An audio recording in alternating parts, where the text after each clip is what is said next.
New details on that breaking news overnight from Southern California. Christopher Dorner's run from the law appears, and we should very, strongly emphasize that word at this point, appears to have ended inside that mountain cabin. That's where a gun battle ensued, followed by a raging fire. Police say before Dorner holed himself inside of that cabin, he killed a deputy sheriff, bringing the murder toll to 4. ABC's Brandi Hitt is joining us from Los Angeles with the very latest. Good morning, Brandi. Good morning, Rob and Diana. The fiery and deadly shootout with police is over. Now authorities are sifting through a massive crime scene as we wait for official word that a suspect believed to be Christopher Dorner was killed. This is a relentless fire. An intense standoff turned inferno. The manhunt for accused cop killer Christopher Dorner has taken another deadly turn.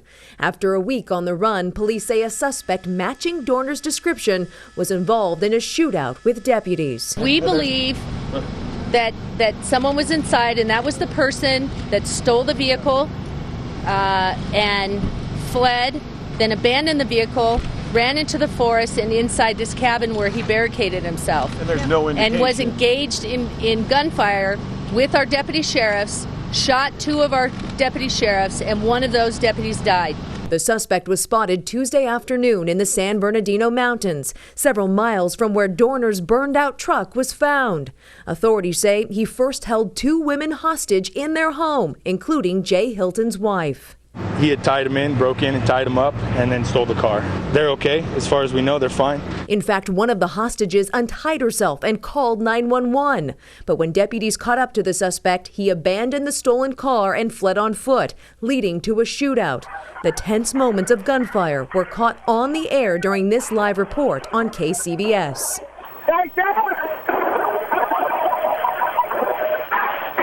That's when authorities say the suspect barricaded himself inside this cabin. SWAT teams surrounded the home and released this message.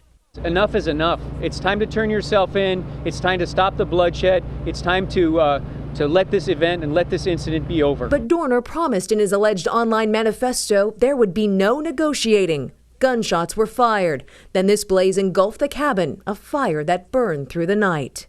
Now, despite earlier reports that a body has been found at the scene, the LAPD says no body has been removed because the cabin is still too hot to search. Rob and Diana.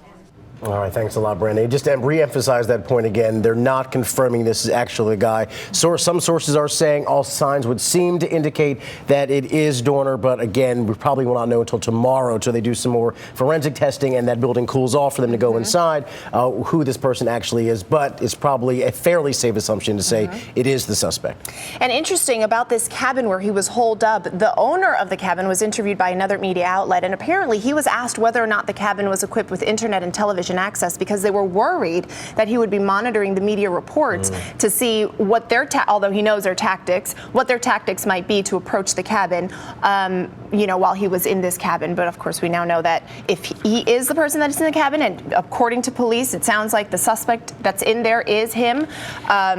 He didn't have any access to television or internet, which is what they were expecting. No, he did not have any access to exactly. it. So that's what they were hoping for. We'll keep an eye on that story, of course, throughout the morning.